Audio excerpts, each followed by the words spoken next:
मोहतरम नाज़रीन, अस्सलामु अलैकुम वरहमतुल्लाहि वबरकातुहू। आप देख रहे परवाज़ टीवी खबरनामे में आप तमामी का खैर मक़दम है। तो आइए खबरों का आगाज करते हैं आज के हदीस मुबारकात से। हजरत अबू हुरैरा रज़ी अल्लाह ताला अन्हु बयान करते हैं, रसूलुल्लाह सल्लल्लाहु अलैहि वसल्लम ने फरमाया, बंदा सजदे की हालत में अपने रब के इंतहाई करीब होता है, बस सजदे की हालत में ज्यादा दुआएं करो। आगाज से कबल एक नजर डालेंगे आज की सुर्खियों पर।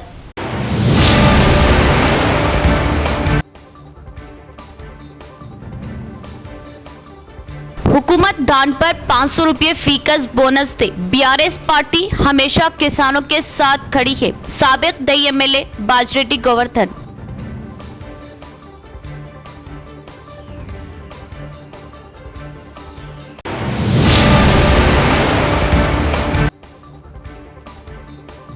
म्यूनिसिपल कॉरपोरेशन के तहत ड्राइवर्स अपने मसाइल के हल के लिए बेचैन, कई बार मुतालबे के बाद भी हुकूमत मसाइल को हल करने में नाकाम। ड्राइवर्स ने किया अपनी ड्यूटी का बाइकाट और किया मसाइल के हल का मुतालबा।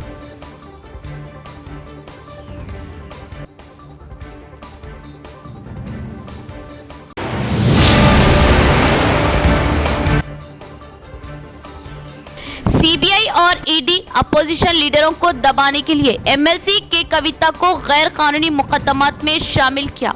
जेल में होने के बाद भी एमएलसी के कविता बहुत बहादुर और वो अपनी बेगुनाही साबित करेगी, बीआरएस कायद प्रवीण कुमार।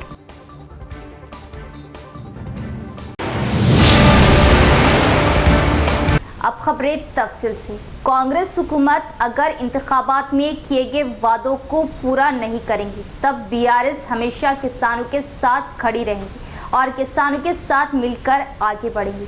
छोटी किस्म की धान पर फीकस 500 रुपये बोनस देने का साबिक देही एमएलए बाजरेड्डी गोवर्धन का हुकूमत से मुतालिबा।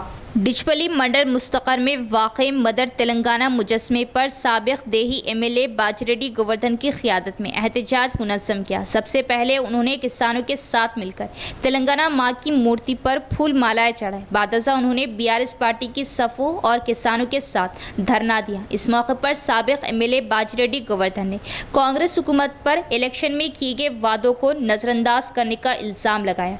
उन्होंने बरहमी का इजहार किया कि कांग्रेस हुकूमत किसानों के मसाइल की तय मुखलिस नहीं। धान के दाने के लिए 500 रुपये फी कुंटल बोनस, लेकिन अब धान की छोटी अक़साम के लिए बोनस का ऐलान करना मुनासिब नहीं। उन्होंने मुतालिबा किया कि रियासती हुकूमत छोटी किस्म के धान के लिए 500 रुपये बोनस अदा करे। उन्होंने खबरदार किया कि 15 अगस्त से पहले किसानों को बेक वक्त कर्ज माफ़ कर दिया जाए, वरना वो किसानों के साथ मिलकर एहतजाज करेंगे। इस प्रोग्राम में बीआरएस पार्टी के कायदीन, कारकुनान और देही हल्के के तहत मुख्तलिफ मंडलों के किसानों ने इस प्रोग्राम में हिस्सा लिया। దొడ్డ వాళ్ళకి ఇయ్యాడు, సన్న వాళ్ళకి ఇస్తాడు అంటే లేవు, ఇవ్వాలనే ఉన్నాయి. అంటే ఈ విధంగా జనాన్ని మోసం చేసి పరిపాలన కొనసాగిస్తున్న వ్యక్తి కూడా ఉన్నా అంటే రేవంత్ రెడ్డి.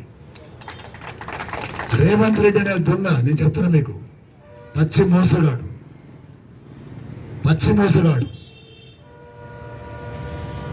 ప్రజలకు 2 లక్షల రుణమాఫీ చేస్తా అని చెప్పాడు డిసెంబర్ 9 నాడు.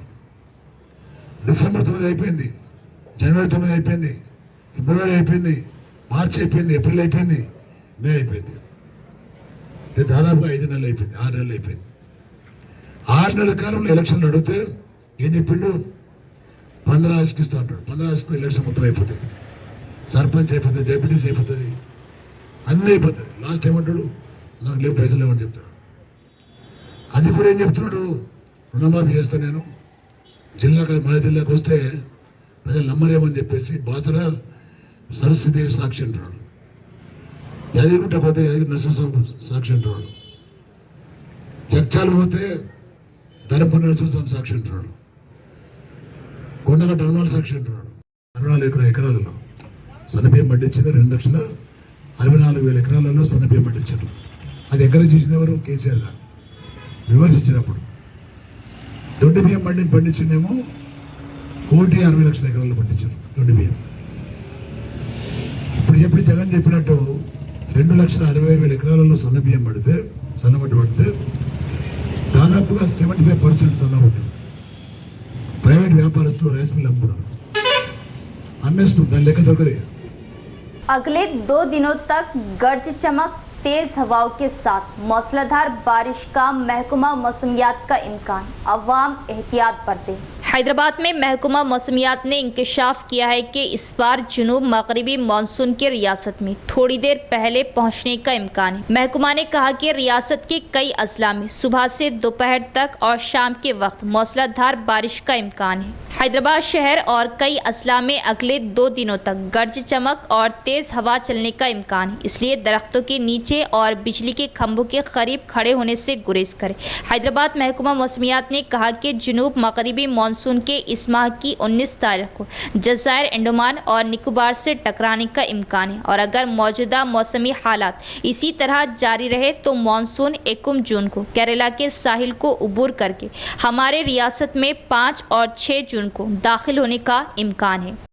जिला मरकज के जरी मार्केट यार्ड में मिपमा के ज़ेरे एहतमाम मौजूद धान खरीदारी मरकज पर किसानों ने बड़ी मिक़दार में धान फरोख्त किया, लेकिन अमला उन किसानों के बिल अदा करने में ताख़िर कर रहा, जबकि अपने जाने वाले लोगों को पेशगी बिल अदा किया जा रहा, जिससे किसान बरहम और फौरन बिल अदा करने का किया मुतालिबा। निज़ामाबाद ज़िले के ज़रई बाज़ार यार्ड में मिपमा के ज़ेरे एहतमाम 2 माह क़ब्ल एक धान खरीदारी मरकज़ क़ायम किया गया था। किसानों की एक बड़ी तादाद ने इस मरकज़ पर धान फ़रोख्त किया, लेकिन वहाँ मौजूद मिपमा का अमला उन किसानों के बिल नहीं दे रहा जो पहले ही फ़रोख्त कर चुके हैं, बल्कि वो अपने जाने वाले लोगों को पेशगी बिल दे रहे हैं। दूसरे किसानों को नीचा दिखाकर बिलों में ताख़िर कर रहे हैं। किसानों का अमले से झगड़ा हो गया कि 20 दिन पहले फ़रोख्त किए गए अनाज के बजाय 2 दिन पहले अनाज फरोख्त करने वालों को बिल कैसे दिए। किसानों ने बरहमी का इजहार करते हुए कहा कि परचेज सेंटर का अमला मिपमा के आला हुकाम के अहकामात की तामील नहीं कर रहा और मनमानी से काम ले रहा। भारतीय चैनल की पहल से 20 दिन पहले चावल के दाने फरोख्त करने वाले किसानों को बिल दिए गए, जिससे किसान खुश है।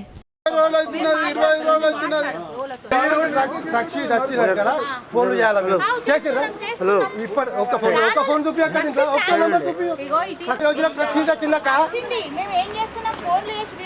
ఇప్పటిదాకా ఫోన్ చేయాలి అక్క 22 రోజులు అవుతుంది అడ్డు పోయి 22 రోజులు అవుతుంది అడ్డు పోయి ఇప్పటిదాకా ఫోన్ చేయలే ఏది ఫోన్ చేసింది మీరు దీనిలో నంబర్ చూపి అక్క ఒకటి నాకు మీ నంబర్ ఒక్కలేదన్నా అంటే ముందు ఇచ్చేసిన నా ఇంకా పోయిన ఓటీపీలు అయిపోయినాయి మాండిక్ పండ రామ్ కిషన్ ముబారక్ నగర్ ఓటీపీలు అయిపోయినాయి నాకంటే ఇంకా పోయిన అయిపోయినాయి అక్క ఒక్కటికి 3 సార్లు వచ్చిపోయినా మంగళవారం కుసులిపోయినా మంగళవారం కుసులిపోయినా ఆ రోజు వచ్చింది సార్ ఆ రోజు వచ్చింది ఆమెకు వచ్చాను ఏమంటారు నేను ఫోన్ చేసిన నీకు వచ్చినావు నేను ఫోన్ చేసిన నువ్వు లెక్కనే కాలేదు నువ్వేంటికి వచ్చావు నీకు ఫోన్ చేసింది అంటది ఆమె ఇప్పటిదాకా లెక్కనే చేయలేదంట ఆ రోజు అందరం వచ్చినాము सीबीआई और ईडी अपोजिशन लीडरों को दबाने के लिए एमएलसी के कविता को गैर कानूनी मुकदमात में शामिल किया। एमएलसी के कविता जेल में होने के बावजूद भी बहुत बहादुर है और वो अपनी बेगुनाही जरूर साबित करेंगे। बीआरएस कायद आरएस प्रवीण कुमार का बयान। बीआरएस कायद आरएस प्रवीण कुमार ने कहा कि सीबीआई और ईडी ने अपोजिशन लीडरों को दबाने के लिए एमएलसी के कविता को गैर कानूनी मुकदमात में शामिल किया।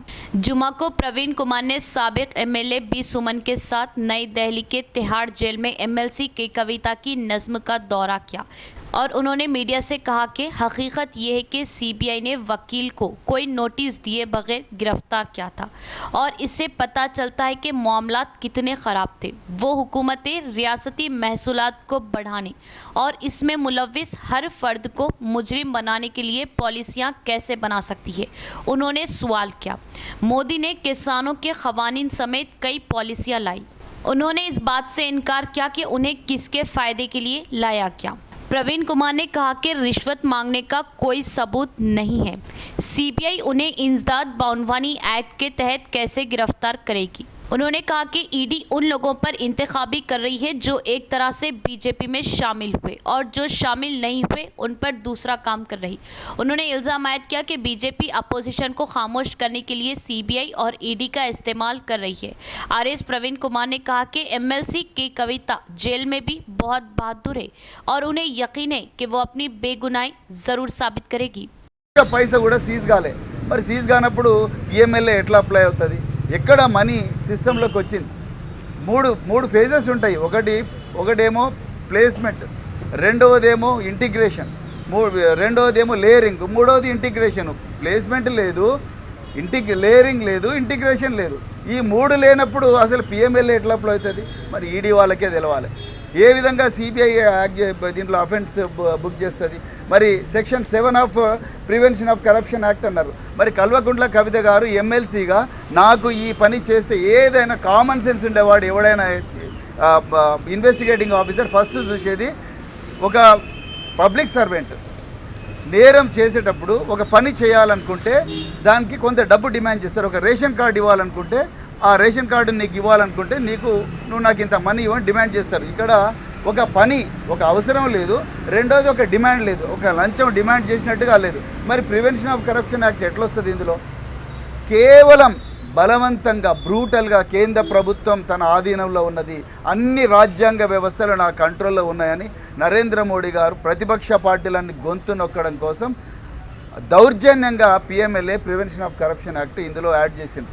నిజానికి ఇందులో ఎక్కడ కూడా టెర్రరిస్ట్ ఫైనాన్సింగ్ లేదు, లేకపోతే narcotics drugs and prevention of corruption prevention of psychotropic substances act లేదు. అదేవిధంగా ఏ స్పెషల్ యాక్ట్ కూడా దీంట్లోకి రానప్పుడు వీళ్ళ దగ్గర ఒక పైసా దొరకలేదు. కేవలం అప్రూవర్స్, ఐ రిపీట్, అప్రూవర్స్ ఇచ్చిన స్టేట్మెంట్తోని కో అక్యూజ్డ్ అనే వ్యక్తుల దగ్గర నుంచి బలవంతంగా తీసుకున్న స్టేట్మెంట్లతోనే మరి ఈరోజు ఇది వస్తుంది. ఈరోజు ఆమె Lord's Institute of Engineering and Technology, Hyderabad का leading Muslim minority autonomous engineering institute, affiliated to Osmania University, बेहतरीन प्लेसमेंट्स के साथ। पार्लिमानी इंतखाबात के अख्ताम के साथ ही अब इलेक्शन कमीशन पंचायती इंतखाबात में मसरूफ। जुलाई के पहले हफ्ते में शेड्यूल का होगा ऐलान और आखिरी हफ्ते में इंतखाबी नोटिफिकेशन जारी की जाएंगी। रियासत भर में सरपंचों की मियाद ख़त्म होने के साथ ही देहातों में खुसूसी अफसरों का राज जारी है, चूँकि असम्बली और पार्लियामेंट के इंतखाबात पहले ही ख़त्म हो चुके हैं।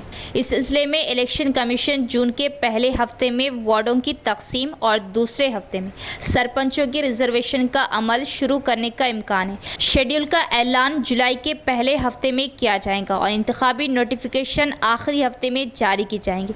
शेड्यूल के मुताबिक अगस्त, जबकि इंतखाबात 2 तारीख के अंदर होने थे। ऐसा लगता है कि इलेक्शन कमीशन का मंसूबा है कि 10 अगस्त से पहले रियासत भर में एक ही मरहले में पोलिंग का अमल उसी दिन दोपहर 1 बजे तक मुकम्मल करने और 2 घंटे बाद वोटों की गिनती की तैयारी की जा रही। बताया जाता है कि जीतने वाले वार्ड मेंबरान के लिए उसी दिन डिप्टी सरपंच का इंतखाब करने का शेड्यूल तैयार किया जा रहा है। रियासत भर में 12,814 ग्राम पंचायतों के सरपंचों और 88,682 वार्डों के वार्ड मेंबरों को एक ही दिन मुंतखब होने का मौका है। म्यूनिसिपल कॉरपोरेशन के तहत काम करने वाले ड्राइवर्स अपने मसाइल के हल के लिए बेचैन। ड्राइवर्स ने अपनी ड्यूटी का किया बाइकॉट, जल्द मसाइल को हल करने हुकूमत पर जोर। निजामाबाद म्यूनिसिपल कॉरपोरेशन के तहत काम करने वाले ड्राइवर्स अपने मसाइल के हल के लिए बेचैन हैं। जुमे की सुबह तमाम म्यूनिसिपल ड्राइवरों ने अपनी ड्यूटी का बाइकॉट किया, क्योंकि उन्होंने कई बार हुक्काम से बात करने के बावजूद मसाइल को हल करने में लापरवाही का मुजाहरा किया। बुनियादी तौर पर पेट्रोल स्टेशन के मालिकान का कहना था कि बल्दिया की गाड़ियों में रखी हुई पेट्रोल की रसीद ड्राइवरों को खुद अदा करनी पड़ती है। इसी तरह कंप्यूटर बिल के हुसूल के लिए दरकार कागज़ की खरीदारी के लिए ड्राइवरों को खुद पैसे अदा करने पड़ते हैं। उन्होंने कहा कि हाल ही में एक ड्राइवर पर पेट्रोल स्टेशन के मैनेजर ने हमला किया था और हुक्काम ने इस पर कोई कार्रवाई नहीं की और वो गाड़ियों की मरम्मत के लिए प्राइवेट मैकेनिक की दुकान से लाखों रुपये ले रहे। ये सितम ज़रीफ़ी है कि रियासती चलती हुकूमत की तरफ से म्यूनसिपल ड्राइवरों को 1000 रुपये की तनख्वाह में इजाफा किया गया था और उसे 3 माह के लिए वापस ले लिया गया, लेकिन उसे रियासत भर में नाफिज किया जा रहा। निज़ामाबाद कॉरपोरेशन में ये न सिर्फ ड्राइवरों को दिया जाता है बल्कि सितम ज़रीफ़ी ये है कि निज़ामाबाद कॉरपोरेशन में इस पर अमल नहीं किया जाता। हालांकि मुर्दा मजदूरों को आखिरी रसूमात के लिए 20,000 रुपये देने चाहिए। म्यूनसिपल यूनियन के कायदीन CPM जिला सेक्रेटरी ए रमेश बाबू ने इस एहतजाजी प्रोग्राम में शिरकत की और एकजहती का इजहार किया। इस प्रोग्राम में म्यूनसिपल ड्राइवर यूनियन के रहनुमाओं और कारकुनों ने बड़े पैमाने पर शिरकत की। म्यूनसिपल कॉरपोरेशन के दफ्तर के सामने कारकुनों के साथ बड़े पैमाने पर धरना मुनज़्ज़म करने के बाद जब म्यूनसिपल कमिश्नर ने बातचीत के लिए बुलाया और मसाइल के हल के लिए मुस्बित जवाब दिया तो एहतजाज खत्म हो गया। इस प्रोग्राम में BLTU कायदीन D वेंकट राजेंदर दीगर भी मौजूद थे। లేదు ఇంత దుర్మార్గమైనటువంటి నిర్లక్ష్యం ప్రదర్శించడం సరైనది కాదు అనేటువంటిది తెలియజేస్తా ఉన్నాం. డ్రైవర్లు ప్రాబ్లమ్స్లో ఉన్నారని చెప్పేసి కొత్తగా వచ్చినప్పుడు కమిషనర్ గారికి మేము ఆల్రెడీ డ్రైవర్ల తరఫున ఒక మెమోరాండం ఇవ్వడం జరిగింది. అప్పుడు కమిషనర్ స్పందించి ఏఈ గారిని పిలిపించి ఏఈ గారితో మాట్లాడితే ఏఈ గారు మెకానిక్ షెడ్ కోసం, పంచర్ దుకాణం కోసము ప్లస్ సర్వీసింగ్ సెంటర్ కోసము మేము టెండర్లు పెట్టాము. టెండర్లు అయిపోయింది, వర్క్ ఆర్డర్ వచ్చిందని చెప్పి ఫైల్ చూపించడం జరిగింది. కానీ అంతంత మాత్రమే అది అంతకే ఉన్నది, ఇప్పటిదాకా ఏం కొలికి రాలేదు. ఇలా చూసుకుంటూ పోతుంటే ఈరోజు పెట్రోల్ బంక్ వాడు కూడా వేధించడం జరిగింది. ఇంతకుముందు మామూలుగా కూపన్ ఇస్తే డీజిల్ పోసేవాడు. ఇప్పుడు అది కాకుండా ఇప్పుడు వచ్చి డీసీ గారు వచ్చి బిల్లు కావాలి అది కావాలన్న తర్వాత పెట్రోల్ బంక్ వాడు వేధించడం స్టార్ట్ చేశాడు. కూపన్ అయిపోతే కూపన్ బుక్ కోసం 100 రూపాయలు డ్రైవర్ చెల్లించాలని చెప్పేసి, అలాగే కంప్యూటర్ బిల్లు తీయడానికి కోసం రూల్ అయిపోతే రూల్ డ్రైవరే పెట్టాలని చెప్పేసి ఈ రకంగా వేధిస్తుంటే డ్రైవర్ పని చేయాలన్నా ఈ వేధింపులకు గురి కావాలన్నా అతనికి ఇది ఒకటే మున్సిపల్గా పనిచేయడం మీద ఉందా? సంసారం అతని ఫ్యామిలీ మెంబర్ నుంచి ఆలోచించడం లేదా? ఇది ఇంత నిర్లక్ష్యం అధికారులకు ఎందుకు నిర్లక్ష్యం చేస్తున్నారో మాకు అర్థం కావడం లేదు. అందుకనే నిన్న సమ్మె నోటీస్ ఇచ్చినప్పటికీ కూడా సీసీ గారు ఎలాంటి స్పందించలేదు, ఎంహెచ్ గారు ఎలాంటి స్పందించలేదు. మరి ఈ రోజు వచ్చేసి వాళ్ళు అది ఇది అని చెప్పేసి మాకు కాకమ్మ కథలు చెప్పి సమ్మె విరమించాలని చెప్పిండ్రు. కావున మా డ్రైవర్లు దీనికి నిర్లక్ష్యం కఠినంగా వివరించడం జరుగుతుంది. మా సమస్యలు పరిష్కరించేంత వరకు మేము సమ్మె విరమించమని చెప్తున్నారు. కాబట్టి ఈ డ్రైవర్లందరం కలిసి మా సమస్యలు పరిష్కరించేంత వరకు మేము సమ్మె కొనసాగిస్తూనే ఉంటామని చెప్పేసి డ్రైవర్ల తరఫున తెలియజేస్తున్నాను. रेंजल MPDO श्रीनिवास की मंडल प्रजा परिषद दफ्तर में पंचायत सेक्रेटरीज के साथ जायजा इजलास। ओहदेदारान मंडल में पीने के पानी और साफ सुथराई पर खुसूसी तवज्जो दी। MPDO श्रीनिवास ने पंचायत सेक्रेटरियों के हमरा रेंजल मंडल प्रजा परिषद के दफ्तर में एक जायजा मीटिंग मुनक़िद की। इस मीटिंग में MPDO श्रीनिवास और MPO मोइनुद्दीन ने मौसम गर्मा के दौरान देहात में पीने के पानी के मसाइल पर काबू पाने के लिए कई तजावीज़ दी। उन्होंने हुक्म दिया कि सेक्रेटरीज और ग्राम पंचायत अमला हमा वक्त मौजूद रहे ताकि अवाम को देहात में पीने के पानी का मसला ना हो और वो देहात में साफ़ सुथराई पर खुसूसी तवज्जो दे। ये तजवीज़ है कि आने वाले मानसून के मौसम में हरे भरे खेतों में पौधे लगाने के लिए रोज़गार की ज़मानत वाले मजदूरों को इस्तेमाल किया जाए। इस प्रोग्राम में पंचायत राज AE RWS, दीगर मंडल के अफसरान, पंचायत सेक्रेटरी राजेंद्र, श्रीकांत, रजनी, राजू, नवीन दीगर भी मौजूद थे।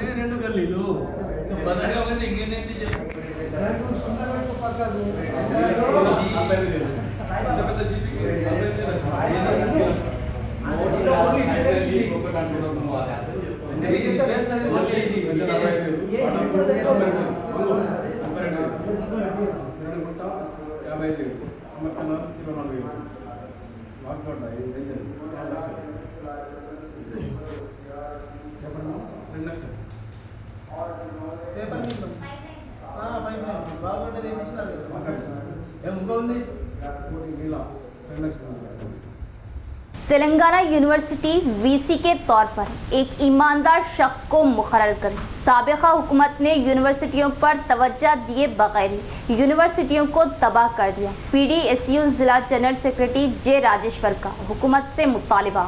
पीडीएसयू जिला जनरल सेक्रेटरी जे राजेश्वर ने हुकूमत से मुतालिबा किया कि तेलंगाना यूनिवर्सिटी के वीसी के तौर पर एक ईमानदार शख्स को मुकर्रर किया जाए। इस मौके पर तेलंगाना यूनिवर्सिटी की पीडीएसयू कमेटी के ज़ेरे एहतमाम यूनिवर्सिटी बॉयज़ हॉस्टल में मुनक़िदा एक मीडिया कॉन्फ्रेंस में उन्होंने कहा कि साबिक़ा हुकूमत के हुक्मरानों ने तमाम यूनिवर्सिटियों को बर्बाद कर दिया। साबिक़ वज़ीर आला ने तवज्जो दिए बगैर यूनिवर्सिटियों को तबाह कर दिया और इस हुकूमत की जिम्मेदारी है कि वो यूनिवर्सिटियों के तहफ़्फ़ुज़ के लिए मज़ीद फ़ंड्स मख्तस करे। ये कांग्रेस हुकूमत थी जिसने माजी में यूनिवर्सिटियों को अमल में लाया, लिहाजा वही कांग्रेस हुकूमत जो बरसर इक़्तिदार आई वो तेलंगाना यूनिवर्सिटी को 100 करोड़ मख्तस करते हुए इसकी तरक्की में ताउन करे। उन्होंने हुकूमत पर जोर दिया कि वो जामियात में खुलूस का मुजाहरा करे, यूनिवर्सिटी इंतज़ामिया पर कंट्रोल, तहक़ीक़ में महारत और ईमानदार लोगों को वीसी के तौर पर तैनात किया जाए। అన్ని యూనివర్సిటీలకు వీసీ నియామకాలు చేపడుతున్నది। అందులో భాగంగా తెలంగాణ విశ్వవిద్యాలయానికి అన్ని అర్హతలు ఉన్నటువంటి వ్యక్తిని అదేవిధంగా అడ్మినిస్ట్రేటివ్ మీద గ్రిప్ ఉన్న వారిని వెంటనే నియమించాలని ప్రధానంగా డిమాండ్ చేస్తున్నాం। ఎందుకంటే గతంలో బీఆర్ఎస్ ప్రభుత్వం నియమించిన వీసీ ఇక్కడ అవినీతి అక్రమాలు అదేవిధంగా ఇక్కడ డబ్బుల దుర్వినియోగం ఇవన్నీ కూడా పాల్పడడం జరిగింది। ఆ అవినీతి కేసులో అయితే అతను జైలుకి వెళ్ళడం కూడా జరిగింది। ఇప్పుడున్న ప్రభుత్వం కూడా గతంలో ఉన్నటువంటి వీసీల మాదిరిగా కాకుండా అన్ని అర్హతలు ఉన్న యూజీసీ నామ్స్ ప్రకారం నియమించాలని మేము ప్రధానంగా డిమాండ్ చేస్తున్నాం। ఇప్పటికైనా తెలంగాణ విశ్వవిద్యాలయం చాలా వెనుకబడ్డది। ఆ తెలంగాణ పేరుతో ఉన్నటువంటి విశ్వవిద్యాలయంలో అనేక అభివృద్ధి పనులు జరగాల్సిన అవసరం ఉన్నది। ఇక్కడ నుంచి ఎందరో పిహెచ్డి క్యాండిడేట్లు కానీ ఇంకా మిగతాయి కానీ ఇక్కడ డెవలప్ చేయాల్సిన అవసరం ఉన్నది। కాబట్టి యూనివర్సిటీని డెవలప్మెంట్ దిశగా తీసుకుపోయే వ్యక్తిని ఇక్కడ నియమించాలని మేము ప్రధానంగా ఈ రాష్ట్ర ప్రభుత్వాన్ని కోరుతున్నాం। इख्तिताम से क़ब्ल एक नज़र डालेंगे आज की सुर्खियों पर।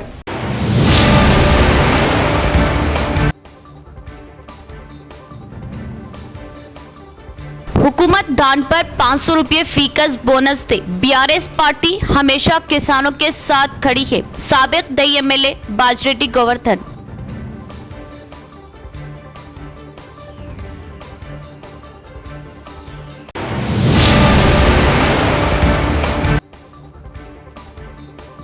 म्यूनिसिपल कॉरपोरेशन के तहत ड्राइवर्स अपने मसाइल के हल के लिए बेचैन। कई बार मुतालबे के बाद भी हुकूमत मसाइल को हल करने में नाकाम। ड्राइवर्स ने किया अपनी ड्यूटी का बाइकाट और किया मसाइल के हल का मुतालबा।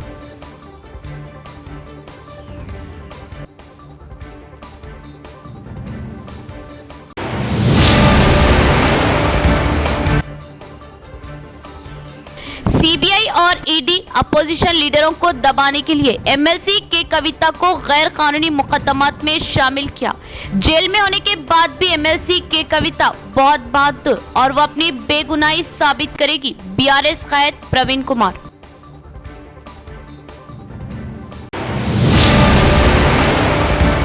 तो ये थी खबरों की तफसील। इंशाअल्लाह मज़ीद खबरों के साथ फिर मुलाकात होगी। तब तक देखते रहे परवाज़ टीवी। अब दे इजाज़त, अल्लाह हाफिज़।